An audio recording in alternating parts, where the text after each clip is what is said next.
Be sure to watch my TED Talk on londonreal.tv.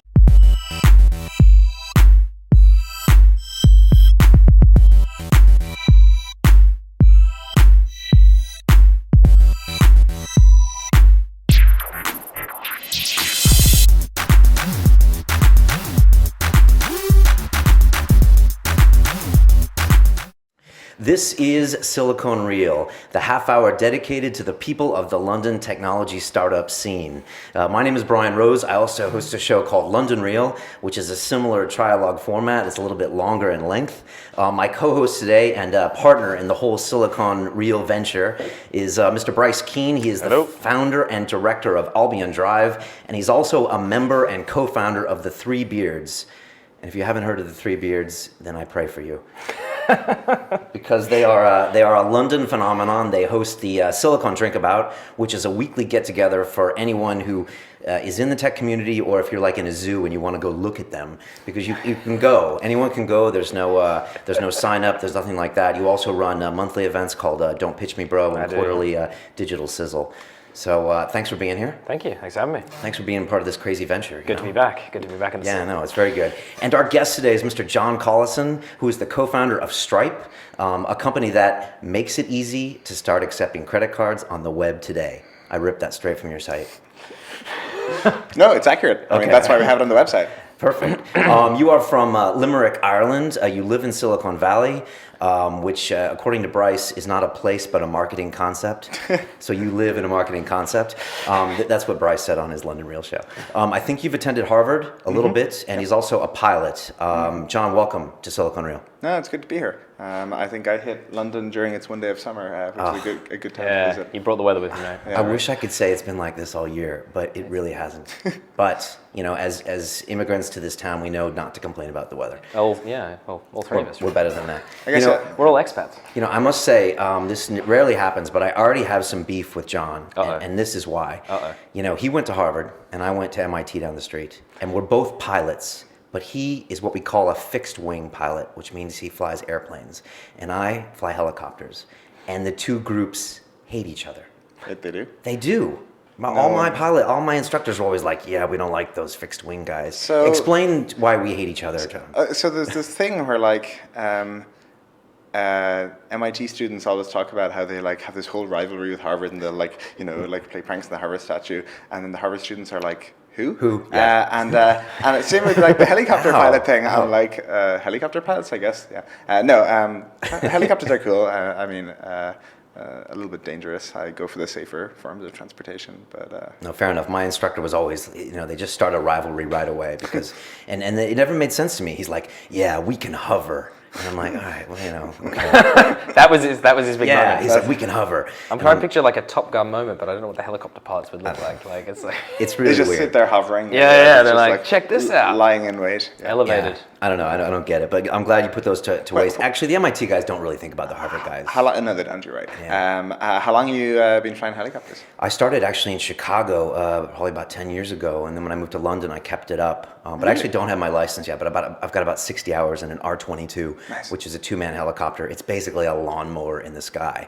It's a piston engine, so you're like, you know. So actually, I have this checklist that I go through on London Reel every day, and that's from piloting because you have to go through like every little thing because you forget that one thing, you fall out of the sky. I'm sure it's the same with. Yeah, it's the same in fixed wing, and you're right about the aircraft in that. You know, occasionally I'll take someone up for a spin, and when we go flying, I think they have a very different picture in their head of what it is, and you're in this like 80 horsepower, like you know, two-seater with an 80 horsepower engine is what I trained in, and like, you know, most cars have double that horsepower. They're like these like totally tiny precarious things. And it's loud too, right? Oh, it's loud. Yeah, people don't know it's that loud. And it's bumpy. Yeah, and it's bumpy too. I mean, I was reading your story, and you moved from Limerick to Silicon Valley when you were like 17 or 18. I mean, that's it's quite a move. Basically.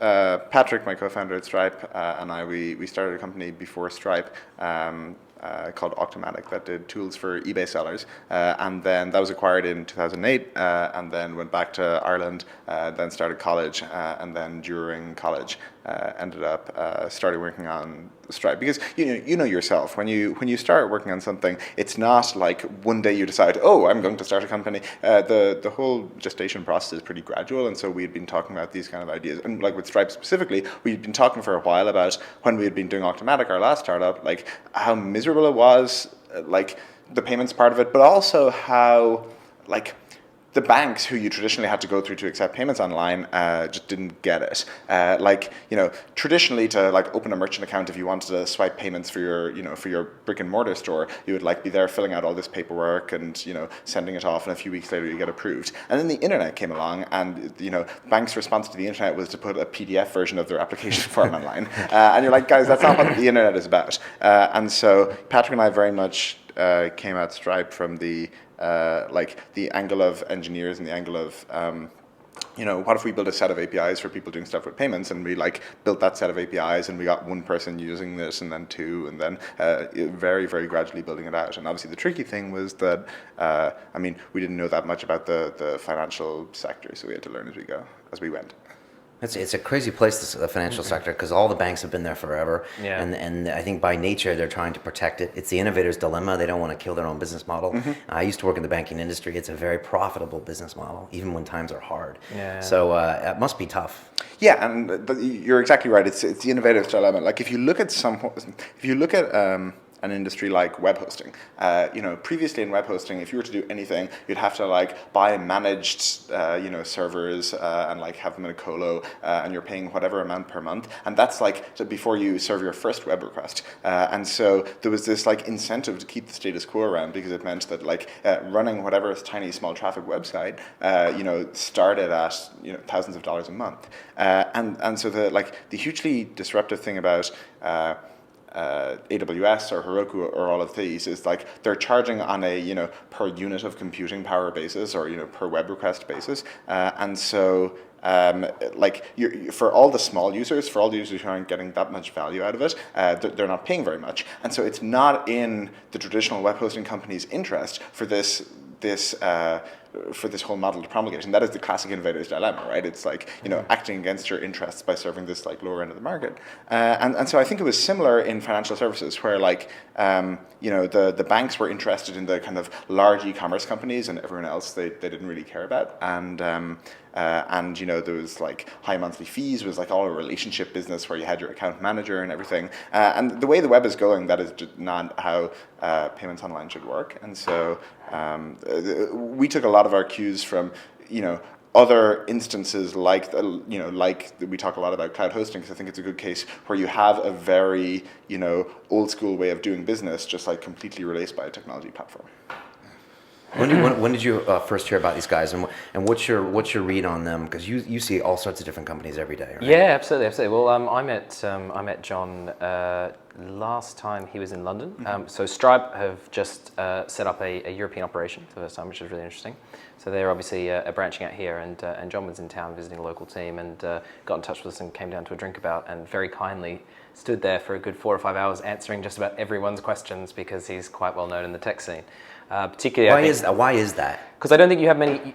So the one element of that's, I think, with John's story that you breezed over is that when he was 17, Automatic was obviously got into Y Combinator, which is the most prestigious accelerator in the world. It's given rise to all sorts. Reddit came from Y Combinator, Songkick, I think Airbnb, Dropbox. These kind of folks, yeah. This is this place is sort of just off the charts as far as Are these PayPal founders, or is that a different? No, Paul so Graham Paul Graham and a few others started Y Combinator. They had had a very successful web business early on, and they I think they got a lot of what was important about web businesses, and they really shaped the ecosystem. And then separately, we ended up raising money from some of the PayPal co-founders. But yeah, YC was one of our first investors. So after they bought Automatica, is that right? So it merged, didn't it, with another company? Or? Yeah, we merged with these two British founders, Harjeet and Kulveer Tagar, and it was bought by a Canadian company actually by the name of Levchin a year later. But that just makes me think of something. I mean, the whole reason we're doing this show is because it's about people and relationships. And I'm curious for you. They see a young guy who obviously isn't afraid of coding and jumping into doing stuff. They merged or bought your old company. I mean, do you keep these relationships up with these people, and how much of that is due to your success? It's like your next venture. Oh yeah, I mean, I think you do, but I think that's just like natural. That's normal. Everyone does, right? And so Harj and I are still pretty good friends and cool as well. Harj is now actually a partner at Y Combinator, so it's like all full circle. We were a Y Combinator company, and Harj is now a partner there. And so it's pretty cool how these things work out. But yeah, it's quite interesting seeing. I just actually met up with. I randomly bumped into a guy in White Bear Yard, which is where our office is based here on Clerkenwell. I ran into someone who had helped us out in 2007 with some automatic stuff, and it's funny how these things persist. Now you're back in London. You used to live in Limerick. Now you live in Silicon Valley. Is any part of you feel like just canceling that plane flight home and staying here in London? Well, it's funny. I don't think I would live in Ireland anytime soon, just because like San Francisco or the Bay Area and the US is so big and there's so much to explore, and I haven't gotten a chance to live in New York yet or anything like that, but there's so much there, and so I don't have any imminent plans to return to Ireland, but London I'm really liking, and I realize that's like the thing everyone says when they visit a place, but I mean I actually do really like it. I feel like a lot of the specifically I really like the culture and the openness of people here, and just like getting to know people, and Bryce and I mean we have only met each other once or twice, and yet we're like here doing this and next things, and like it's much easier to get to know people here. And you also have like London has this like amazing feel about it, just even the architecture and the infrastructure, and in San Francisco you take the BART, which is this like dirty old from the 50s like screaming train that's super loud underground and it's miserable. I don't know if you've ever taken it, but a long time ago. And here you have the like gorgeously clean underground trains and like the Barclays bikes. I've been like cycling around the city all week, and so I think London is like super livable. I would have never thought someone from San Francisco area would have said A, the tubes are clean, or B, that you enjoy cycling in this city. So we're having our moment. I'm telling you, this is awesome. I was cycling yesterday down Oxford Street, and it was like a game of Frogger in that like the buses and you have the buses like passing each other, and I think cars aren't allowed on Oxford Street. It's dangerous. It's crazy. It's all it's all duck and weave. I want to just ask you a bit about Stripe, and I want to just ask you very generally, like, what's been your biggest surprise and your biggest disappointment over the past, what's it been, 3 years, 2 years? 3 or 4. Okay. Yeah. Biggest surprise. The biggest disappointment. I mean, I think the if you were to graph kind of happiness or success or of a startup over time, it's like very spiky and very noisy, and like you have up days and down days, and you need to be able to even it out, or otherwise you'll end up being like miserable on 50% of days. It's kind of like this is Nassim Taleb's thing in Fooled by Randomness, that we're oversensitive to the noise, and there's like a lot of noise in startups where you'll have like lots and lots of minute disappointments. Like we haven't had anything major go wrong at Stripe. We've never had some like huge lawsuit, touch wood, or anything go catastrophically wrong with the product. There's been lots of kind of minor things that we've been disappointed with, but I think the whole point of a startup is that you need to be like good at taking that into your stride. And one thing that's been really cool to see as the company has grown is, when you start out, you're these like, you're 2 or 3 or 4 or 5 people working on this idea, and it's not even clear if this like idea is a good idea, and it's not even clear if anyone will use it, and it's very much you in this like uncertain limbo of is this like a startup, or is this like four guys wasting their time? And as the number of people working on it grows, you get this very cool sense of like shared mission and shared common purpose, and that's one of the nice things, because that helps even out the those bumps, because even if you're having a down day and things aren't going well in your area, someone else is doing stuff. And so we actually do a lot of Stripe to try and to promulgate this the fact that we're like, now 55 people all working on this one shared thing. And so, for example, when you ship something at Stripe, like a feature or a product or a new thing, you'll like send out an email to everyone. So we have this like shipped@stripe.com mailing list. And that's just like one of those little things where like you're part of a larger collective thing rather than like you miserably kind of hammering away on your own part of it. Which I realize is not answering your original question. So the whole company gets that email that we're all launching this thing? Yeah. It doesn't even have to be like a public-facing feature. Like our lawyer will send shipped emails that we have like signed some agreement, or our sales folks, or like our support team that they have got down to inbox zero on tickets, or this kind of stuff. Inbox zero.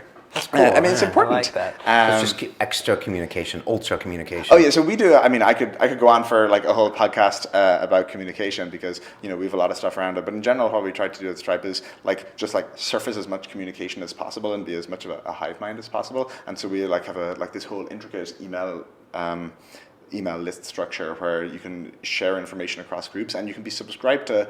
It's like a subscription model where you can be like pulling in from all these different areas, rather than you don't have to be like listening to one channel. So it's not like you're on the sys team, or you're on the product team, or you're on the sales team, or you're on the support team. What happens is like a lot of stuff is organized via mailing lists, and then you can like choose, I'm going to like be part of these discussions and these discussions. And so like even though I don't work on like systems infrastructure day to day, I'll still keep up with the discussions. It means that like everyone can be part of like a lot of the larger things that are going on, rather than being very segmented into their one area, which we think is cool. I think that's good. It's good strategy. I guess and that's probably like your open layout. You were saying you don't have a receptionist, and is it just like free flow of ideas? I feel like I know I really like Mad Men, and Me too.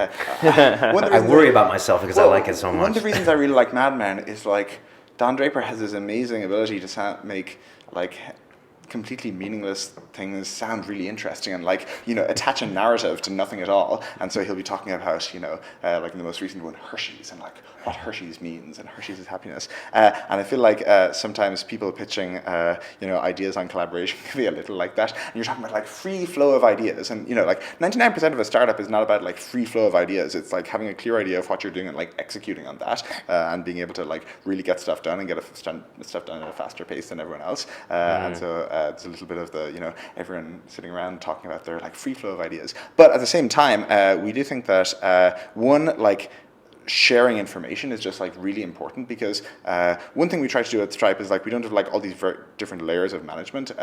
Like everyone is working on their own individual thing, and so people, no matter kind of how long they've been there or what they're working on, it's like an individual working on tasks rather than managing a team. And so, for example, we don't have product managers at Stripe, which is a fairly traditional role within tech companies, where that person is responsible for just like speccing the product and managing it, but not actually implementing it. Instead, there'll be like a 2 or 3, 4 person engineering team, or like 2 engineers and a designer working on something, and they will and like one of the engineers will just do the product management part-time, so they'll be responsible for making sure everything that is getting done that needs to be done for it to be shipped. They're the ones responsible for like talking to the users along the way and making sure that this actually like solves the person's problem. So people have a huge amount of autonomy in how they do things.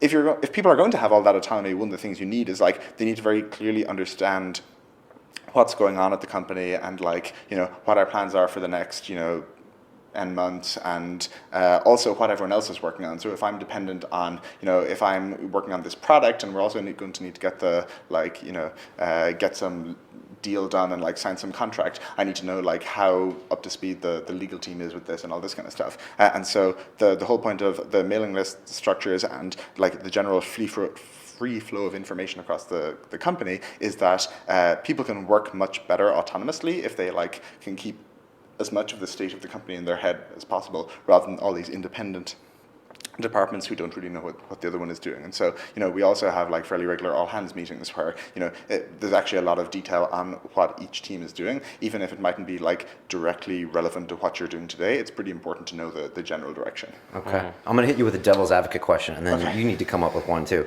And I'm just looking at the business model for the first time, and I'm like, okay, I look at your company. You're a new company. I look at your fees. It's like 2.9% of transaction. You're very upfront about that. 30 cents a transaction, and I say that's the same as MasterCard credit card. That's the same as PayPal. You're a new company. How do I know if you will go insolvent? I'll get my money. I'm sure you hear all these questions all the time. What do you say to that? Yeah, I mean, I can give you the standard answer is that, if we're Or give me your answer. Well, if we're having a newspaper interview, I'll say that one, as the business, the money is always held in your name, and so when you charge a credit card, it's like your money, it's not Stripe's money, and so even if Stripe went insolvent, you would just get all that money, which is a pretty nice property to have. But I think the general question you're asking is about why do people use Stripe if it's priced the same as other things, and I think the reason is Stripe really lets people build things that they either that they wouldn't otherwise build, and so we see all these cool use cases that you probably know Squarespace, the online site. One of our sponsors for London Real. Yeah. So Squarespace, plug. Squarespace use Stripe for a bunch of stuff, and they use it for managing their subscription payments. And so, when you sign up for Squarespace first, you enter your credit card number and you get a free trial, and then you're billed every month after that. And they also use it so that Squarespace sites can really easily start accepting payments. So imagine you're a photographer and you set up your Squarespace site. You're there, adding your photos to it, and you're oh, I want to actually sell prints online. You can use Squarespace's commerce features, and you can just click boop, link my Stripe account, and you're accepting. You're selling prints online 2 minutes later. And before this, Squarespace, if they'd wanted to let people do that, if they'd want to add commerce features, they would have had to have people go get a merchant account and fill out all that paperwork and maybe hear back many weeks later. And the point is no one would really do that. Everyone would fall out of the conversion funnel. Squarespace is just it doesn't make as much sense to build this product to let your users accept payments if something like Stripe isn't around. And so I think it's not so much why would I use you versus this versus this. It's the fact that you have this set of APIs that's really powerful, that you can do things that other you can't necessarily do with PayPal or a merchant account. I think that's why people use it. So you're ultimately not a finance company, you're a technology company. Yes. And we say that all the time. We say that till we're blue in the face. And I think the interesting thing is we're a technology company, and yes, there is a financial part of that, but that's a little bit like saying, I don't even have a good analogy for it, but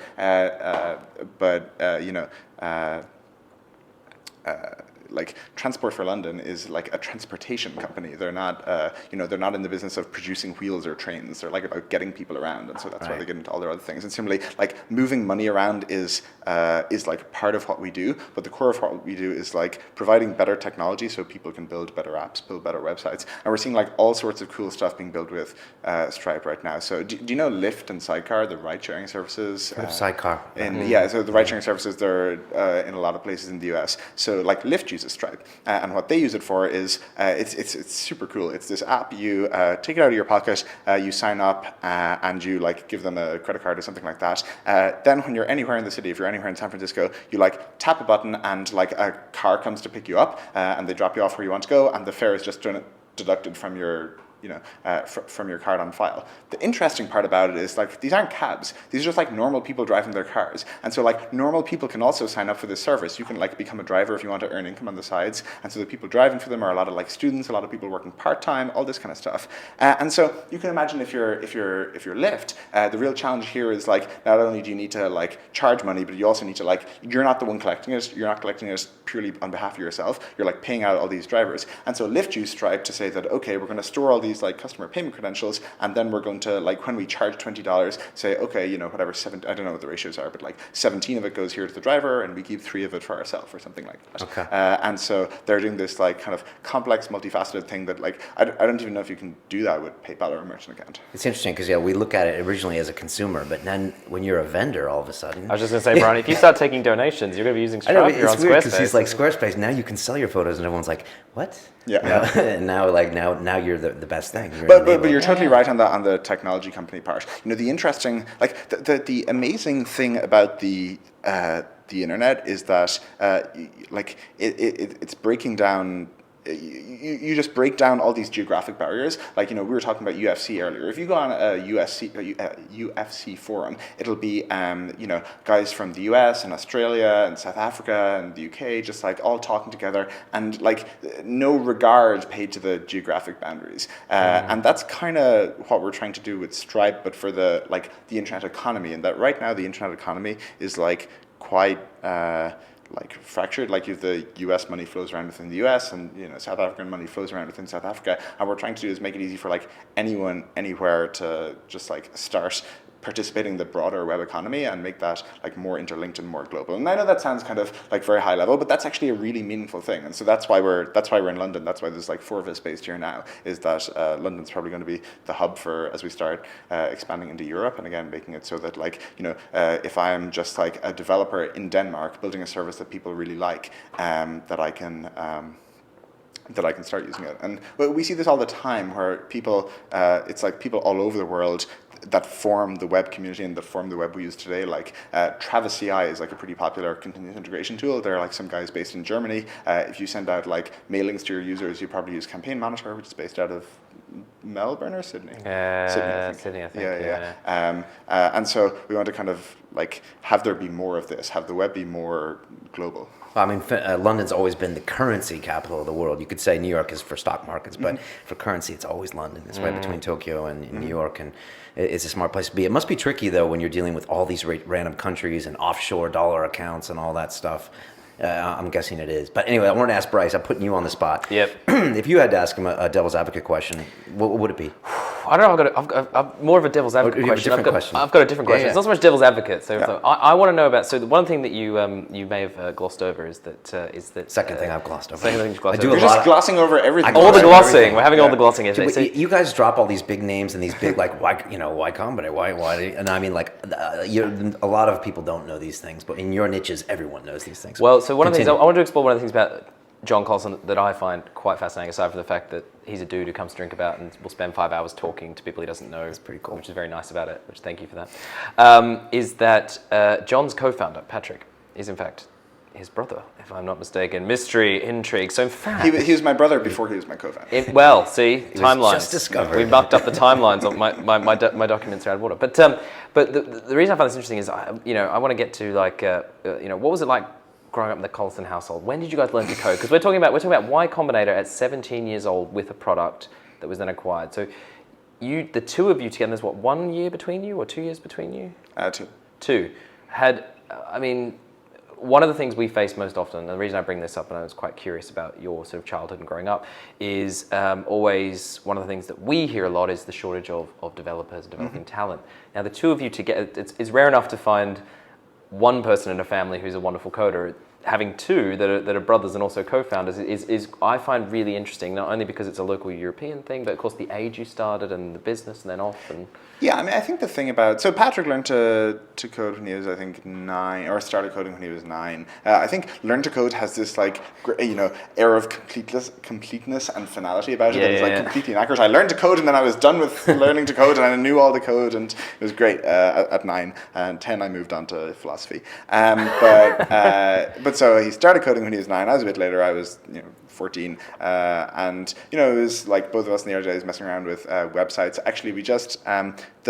we both learned to code from this book, the PHP Visual Quick Start Guide by Larry Ellman. And Larry actually just joined Stripe last week. This week, which is pretty cool. Okay, that's full circle. That's totally full circle. Yeah. And like we have this like highlighted, marked up copy from like 15 years ago. Did you ask him to sign it when he came in?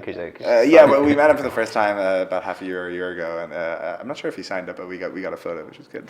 But anyway, we learned to code then, and I think the thing that's valuable is it's not like some people learn to code at a young age and they take it to it like ducks to water and they end up having like amazing engineering contributions their whole life, and that's awesome. But specifically within the startup community, and I think the general debate around you're reading the papers all the time, like should everyone be learning to code and this kind of thing, I think there is a value to like just like everyone should learn to write but not necessarily become a writer. And I think there is same like everyone learns maths in school, even though a lot of it you don't use calculus in most of your day-to-day life. Yeah. And I think there is also an element of this in engineering, where forming a building block for the things you do in the future, and understanding the technologies change and the frameworks change, but understanding the general principles and ideas, I think sets you up much better. Because the thing about the math you learn is that you're not learning the specifics of how to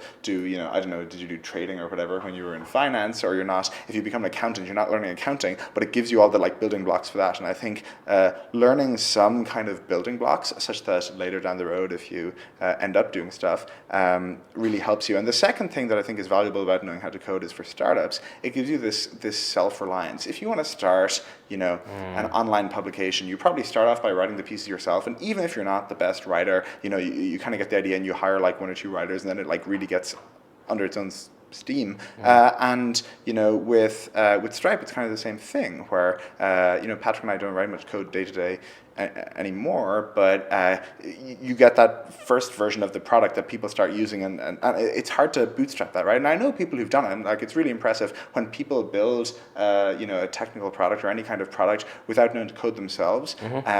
There's one founder I know who I really respect, and she has built a number of companies at this stage. She doesn't know how to code, and so she was working with a team in the Ukraine who was a development consultancy, and so she would send over specs and stuff, and they would make it, and they would go through this feedback cycle, and it's a really impressive. It's a really impressive feat, but again, it's like dictating a novel because you don't know how to write, and then when you have to go back and edit it.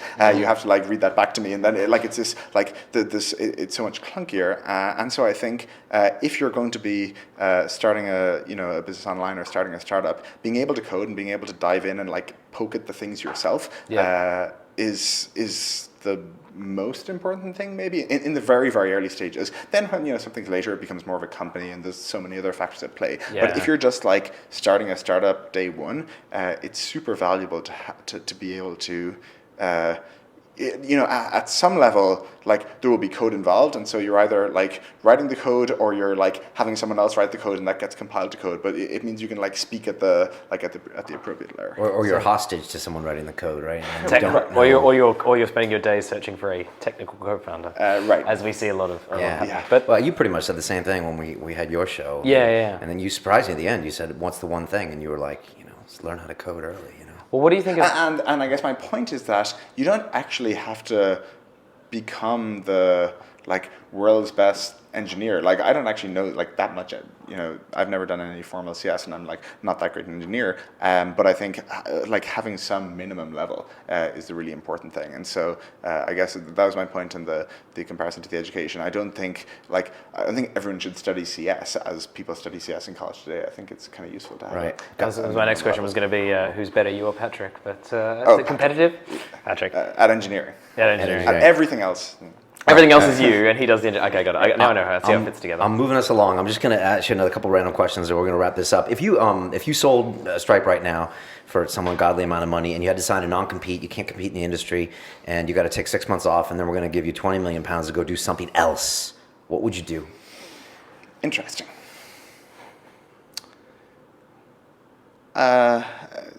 Could you take 6 months off? That's a question. Some people can't take vacations. No, I can take vacations. Okay. Go flying. But no, there's a. I think there's so many things that I want to say that sound like cliches because they're the hot topics. But for example, I think drones are legitimately pretty interesting. I know. A handful of people now who are running drone startups, and the really interesting things about drones is there are so many things that the drones are bringing the internet into the real world, in that it's kind of crazy that, trivial example, if you're a cattle farmer, you can't just be where are my cattle? And that's something that is impossible to answer, and that's one of the places that the internet has not pervaded. And so one of the companies I know that's doing drone stuff is doing a lot of it is agriculture, where it's surveying and things like that, or they're doing it in industry for mining or anti-poaching or all this kind of stuff. And so it's there's so much data online, and you can do so much stuff of like Google can crawl the web, but you can't like crawl the real world, and that was previously extremely inefficient. Anti-poaching, the way it worked was like two guys in a Cessna, like flying around the country, and they would maybe spot a poacher occasionally, but there was like so much that went uncaught. And so the idea behind drones is you're like gathering more and more data, and you can have these like kind of very cheap devices out there in the world, like connected to the internet, recording or doing something like that. And so I think that's a good example of just like a really interesting trend that is happening before us. I mean, there's also the scary surveillance aspect of drones. Yeah, and I just think that word makes everyone kind So I was going to say, for the ones who are, because you get a lot of listeners at London Real who are international, who are not necessarily tech. So anyone who tunes into this, just want to clarify, we're not talking about military drones. Yeah, we could be. Anyway, yeah. We're talking about the small kind of quadcopter. Yeah. So the a drone is, I mean, the colloquial word for an unmanned aircraft, and so you have the military unmanned aircraft which shoot you from the sky, and then you have the like any other kind of like unmanned robotic aircraft, and they're getting pretty small these days. You have drones the size of like a dinner plate, and a pretty common one is a multi-rotor, like a quadricopter, where you have like these 4 separate ones. I got one of those. And they're pretty good impressive. aircraft. We had a guy drink about with one last week, actually. Oh, really? 2 weeks With it? ago. He It's was got out the the front HD flying cam it and around. everything. Yeah. And I think the thing about drones that will have to evolve is that, in the US, there are like very clear kind of expectations around what's private and what's not in the real world. Like there's all this precedent in case law that like, a police officer can't enter your house without a warrant. But like that took time for people to develop the concept of like, where are the boundaries and like what's, and then cars came along, and now, a police officer can like look inside the windows of your vehicle, but they can't like get you to open the trunk without a warrant, because that's like a private space. But like the back seat of your car isn't a private space. And we've developed all these kind of understandings of like what the expectations are as these new things develop. And I think in the online world, I mean, as we've seen with all the NSA stuff, we still haven't like there's like whatever you think, there is a clear mismatch of expectations here, where like people expect the government to not be collecting all data that goes over the wire, and I mean, yeah, and I think similarly with drones, there's like the very scary aspect of like, okay, now there's like so much more surveillance happening. I think that's like fundamentally not a bad thing. It's just like we need better expectations. Okay. But anyway, so I think drones are interesting. I could see myself doing something there, but I mean, I also just like really like planes and things, so that may just be a puerile fascination with like things that go flying. A flying head. Just a couple more questions. This has been breezing by. What's the best piece of advice you've ever gotten? I mean, there's lots of good advice. Lots of it tends to be very context specific. In terms of general advice, the Y Combinator's motto is make something people want, and I think that's a reasonably good way to look at it. In that the valuable bits of that advice is they kind of leave out everything about kind of market sizing and revenue models and whatever until later. Because generally that can be figured out if you're delivering value to people. Presumably there'll be some way to collect value in return, and so I think that's why if you're deciding if you're the YouTube guys in the really early days, you're deciding should I do this, and you're like, oh well, online video is expensive, and maybe like will people pay a subscription or whatever, and they ended up just like pushing that way off into the distance, and they're like, people really want to be able to share videos online, and we're like making something people want, and that worked out really well for them, and so I think that's a reasonably good kind of motto for startups. And similarly, you often find, you occasionally run into people working on startups, working on these like complete Rube Goldberg machines, and they're like, oh, it's a service, and like sometimes like you don't want to be impolite, but you like legitimately got to ask, like, do people want this?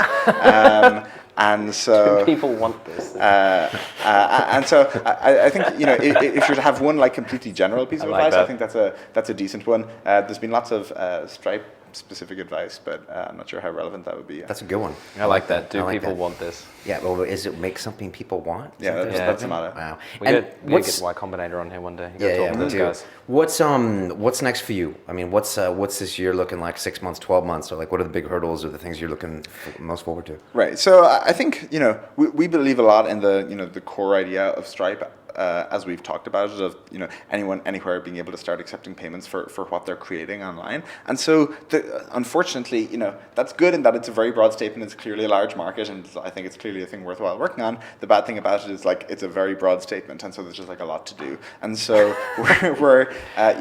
we have 2 countries launched publicly, we have 2 more countries in private beta. We'll be releasing a lot more countries over the next year, and we also have like the set of things you can do with Stripe is so broad that we also have a lot of kind of development of the platform. So like I said, recently we started doing really cool things for marketplaces where, as I was describing, you can charge money and then split it out to various people on the back end, because so often the fast growing web companies aren't necessarily charging money for themselves, and they're not like completely vertically integrated. They're like connecting a buyer and a seller in a disparate location, and they're like just running the network. And you see this trend like again and again and again. There's a really cool startup I just tried out in San Francisco called Getaround, which is like, you probably know Zipcar, the like car rental service. And Zipcar like own all the cars and they manage the whole fleet and everything. Getaround is like Zipcar but with normal people's cars. And so again, it's like using the liquidity and scale of the internet to provide the service presumably more efficiently and cheaper. And it's cool because they have like a greater variety of cars, and they I think will soon have like a greater density of cars than Zipcar, because they're tapping into just regular folks, and presumably as well it'll be cheaper than Zipcar over time. But so I think many of the fast-growing companies are marketplaces, and so we built some features to make their lives easier. But the set of things you can do with like with a paid product is so variable. You can like be having some subscription service, or like people paying you on a one-off basis, or you're like an e-commerce store where you're actually shipping physical goods, or you're a marketplace, and there's all these different things. And so a lot of Stripe will be actually just like making life easier for these businesses. And then again, because we're like the backbone of those businesses, there's so much we can do for them to make their life easier. So right now, if you're a business like doing accounting and tax is completely miserable. And then I know this sounds kind of boring, but like being able to just like sync your like data from Stripe with whatever's doing your taxes, like that's a really cool feature, and that actually like saves business large amounts of money. And so there's a lot. There's this trend underway where we're going from a world where you have like all your payment data. Again, it's like banks, gateways, all these companies that don't get the internet. Like banks, if you use them for online payments, still send you a paper statement in the mail at the end of every month. That's like how they do it. And so you're wondering, how much. You're wondering like, how much of my money is coming from overseas users? And you're there like paging through all the stuff. And so being able to like moving all this stuff online, turning it into, we're a technology company, not a finance company. And so taking advantage of all the technology and all the structured data we have is, I think, a lot of what we'll be doing over the next year. I was going to turn it over to you for a final question, but I just thought when I'm saying all this, I was like, I got to get your take on Bitcoin. It probably is a whole show, but it's that's another, like we have come up with ideas for so many whole shows here. But Bitcoin, the thing that I find really cool about, so one, Bitcoin is like genuinely like a technological breakthrough, and the idea that like the fully decentralized nature of it is actually kind of a phenomenal accomplishment, in that before Bitcoin, when everyone talks about virtual currencies, really, like these virtual currencies were just like balanced with some online, you have like Facebook balance, or you have, eGold balance, or you have, all these services, you have paid them money and they give you a gift voucher. And so there was nothing like that special or interesting about it. Like the thing that's phenomenal about Bitcoin is that you hold these Bitcoins, and like, so long as like there are people in the world who trade Bitcoins, you can trade them with them, and no one can stop you trading with them. eGold can go out of business, or Facebook can go out of business, whereas in Bitcoin, it's not that anyone's going to go out of business. You have these, and you can trade them with people, and there are no intermediaries. And so that is legitimately a very major breakthrough. At the same time, Bitcoin is still pretty early in its history, and so I think there's a lot of questions around, if it ends up being so highly regulated that it's just not that useful, it's no better than credit cards, then I think that might stopper its growth a bit. But the thing that's really interesting for me actually about Bitcoin is the access component, where anyone anywhere can get Bitcoins. And so if you're a site accepting Bitcoins on the web today, you can accept payments from someone in India or in like Germany, even if they don't have a credit card, so long as they have some way of getting Bitcoins. And so Bitcoin starts acting as this like universal connector, where like I get Bitcoins by some means. Maybe I like, pay my friend cash because he has Bitcoins, or maybe there's like a service in my country, like a financial service that turns it takes my local payment method, takes M-Pesa in Kenya, and gives them Bitcoins in return. And then I pay the service with Bitcoins, and then they in the back end convert it to dollars for their earnings. And so I don't think you'll see, like, I don't think you'll see the word Bitcoin. If Bitcoin succeeds, I don't think you'll see the word Bitcoin around a lot. It'll just like silently be there, like providing value. Like, when you buy, when you buy anything, when you buy an iPhone, like foreign exchange was involved there because like, there was a Chinese company manufacturing it and like money had to be converted into other currencies along the supply chain, but you don't think like, a new iPhone, foreign exchange. And so similarly, when you're doing an online payment, even if Bitcoin sits underneath it, I don't think you'll be like thinking about Bitcoin, or I don't think the word Bitcoin will even play there. You might just have it, what if, you were paying for something and like it was silently being converted to Bitcoin and then like converted back on the other end. I think that's in the success case of Bitcoin is like a world where no one really talks about Bitcoin. Wow, really interesting. What did I miss, Bryce? I got two final questions. Okay, go for it.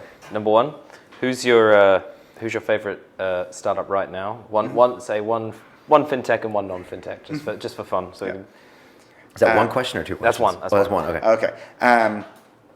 So, I already talked about this. I'll do the non-fintech first. I already talked a little bit about this, but I think the whole marketplace world or ecosystem is not a fad in that you look at Airbnb, like they're just doing a really interesting thing where before it was, before if you have, in Ireland somewhere, if you have some spare space, you don't have the like advertising power you don't have enough eyeballs to make it worth your while to actually rent that out. Whereas now with Airbnb, you have this platform with all these people who like want to rent space in like, whatever town in Ireland. And that's a really powerful shift. You basically have the like internet allowing these like large communities to interact that previously were just like very, very fragmented and heterogeneous. And so, like I said, Get Around is I don't own a car in San Francisco, and I like rent a car, maybe 2 times a month using like Zipcar or Get Around. And so like the internet is allowing me to like use a car even though I don't own one. And similarly with Airbnb for space, and similarly with, Lyft and Sidecar for short-term ride sharing. And, it gets into all these kind of interesting things. There's a startup called Exec in San Francisco, which is like a cloud labor service. And so if you need someone to do something for you, and like a lot of companies use them for like temp services, you can just like say like I need a person, and like a person shows up, and you didn't have to go through all the like interviewing process and everything like that. So I think marketplaces are a real thing, and they're here to stay, and the internet like changes that. Something like Lyft or Sidecar or Halo here in London, that wasn't really possible 5 or 10 years ago because people didn't have good smartphones that were connected to the internet. And so as we have like better interfaces to the internet that are always with us, which is only in the last 5 years, I think that just enables a new set of things. Favorite fintech company? Here in London, TransferWise seem to be doing really good stuff. I haven't actually used it myself to convert money, but apparently they are just like breaking the banks. It's another case of banks have been eking out all this easy money on foreign exchange, and TransferWise again just saying like, no, actually it's going to work this way, and I think that's a really troubling trend for banks, which is like they're being unbundled by all these different companies. You have if I want to actually sell things in my like cafe or at a farmer's market or whatever, I use Square or iZettle or one of these. If I want to like sell things online, I probably use Stripe. If I want to transfer money, I use TransferWise. If I want to like take out a short-term loan, I use Funding Circle or Bongo or whatever. Or in the US there's like Prosper and Elon and stuff. And so you go from a world where like you have banks with these like stone columns on the high street providing like all these services and this whole like platform of services to like all these different companies on the internet for each different thing. And like gradually, if you keep removing things, like there's not a whole lot left. And so I think that's a troubling trend. Yeah, I mean, that was I need to get one more question, but that's kind of the last question. Is it get to a point where banks aren't necessary? You don't need to put the money here to move it to here. We can all be So I'm trying to think what services will stay with banks for the next while. Certainly, like banks, because of the way the regulatory environment has evolved, a lot of these, if you talk to TransferWise, they're probably built on a bank, and so they like hold the money in the meantime, like in a bank. And so like banks are pretty good at storing money, and they're pretty good at like being regulated and like managing regulations. And so I think it will certainly see for a long time, all these services that I mentioned, like Stripe, Square, iZettle, Wonga, whatever, they all like back end to a bank. A bank sits behind them at some point, but is in no way exposed to the consumer. And so I think you'll see banks for a long time being like the platform upon which all these various services are built. I think the problem for banks is that then becomes a commodity. If I just need you as like a dumb store of money, then it's like a race to the bottom of like which bank can be the cheapest dumb store of money. And so banks traditionally have always like claimed that they're like, relationship businesses, and they have, the ad on TV with like the handshake and whatever. At least it's this way in America. And as they move away from being like relationship businesses and more towards being a utility, then it's just like I can get electricity from this company or this company, and I'm just going to look at the like number of cents per kilowatt. The price, right. Last question, then we'll wrap this up. So we're tossing around some ideas, some interesting questions, and of course, for any founder, one of the most interesting areas in startup is the VCs. So we came with the question, we want to know, who in your opinion is the cool VC? Cannot be one of your own investors is the catch. So who do you think is a cool VC? Who's a VC that you would most want to have a beer with that's not one of your investors? So that I would most want to have a beer with. Yeah. And why? I like this question. It's like, because all the VCs have different. Everyone's always got a different opinion on the different VCs. So yeah, I mean, our investors are, and this isn't answering the question, but our investors are Sequoia, Andreessen, Redpoint, General Catalyst. Those are the kind of institutional investors, as well as some like larger angels who, I mean, they're not really angels because they invest reasonably large amounts of money, like Peter Thiel. And all those are all the people we work with there are pretty good guys. The other kind of fairly well-regarded firms in the Valley are like, Benchmark, Kozla, ones like this. People I'd want to have a beer with. Not to talk investment. It's just like not to talk investment. First Round Capital. I don't know if you've seen. They do these like crazy videos every year with like based on memes, and they're like slightly awkward, but they're like awkward in the like fun family Christmas photo way. In that they did Friday Rebecca Black spoof. One year, I think I did see They did like this. the Old Spice another year, and so they seem like First Round Capital, like pretty chill guys. Like if you can, like one of the guys was like in the bath towel, like being the Old Spice guy. I think that was Josh Kopelman, and so he was there like in his bath towel recording this. And like if you can do that for a video for millions of people to see, I think you're probably a good guy to have. And what about the European VCs? Yeah, so I don't know the European VC scene that well. I mean, I would turn that question back to you. Like, you tell me who we should be. Oh no, I can't. I'm the host. You're supposed to be impartial. I thought I could pawn that one off. That's a great question, though. I like that. It's just always interesting. I'm always interested to see that because it's a funny world in which perception is often everything, and half the battle is there somebody I'd want to have to be with? Is somebody who's interesting? And this is the classic one of the polls in the 2000 presidential election showing that like John Kerry was the person that people thought was more competent, and George Bush was the person they wanted to have a beer with. That's a terrifying analogy for the startup scene. Oh, it's interesting though, because I mean, I guess all money isn't the same. If you're looking for a certain investment at a certain market cap, you have to think a little bit beyond. Yeah, no, it's interesting, and VCs have managed to. You would think that it is, but VCs have really managed to. You talk to anyone raising investment in the Bay Area, in the marketing concept of the Valley, and they're talking about which engineers have which investors have this value, and who has the best connections, and like what services each one's provide, and the VCs have really turned the conversation towards like working with a firm and partnering with them, and what you value and which you're going to go with, rather than again a sheer like utility, a sheer like numbers for stock game, and I think that's like that's certainly very good for the investors, right? Because they get to compete on something other than price. Excellent. How do people get a hold of you? Do you want them to get a hold of you? I'm just john@stripe.com. They're more than welcome to get a hold of me. At Twitter, you're at Collison and at Stripe, at right? Collision on Twitter, which causes no end of confusion. Oh, wow. You're at Collision. Yeah. Did you do that on purpose? No, I did it on purpose. So it was like, a handful of people used, not very often, but a handful of people used to nickname me Collision when I was a teenager. It's a cool name. And I almost saw it a few times. I've bunged up that tweet that I sent before this started. You wouldn't be the first. But yeah, at Collision on Twitter, john@stripe.com, John with an H at stripe.com on the emails. And yeah. Awesome.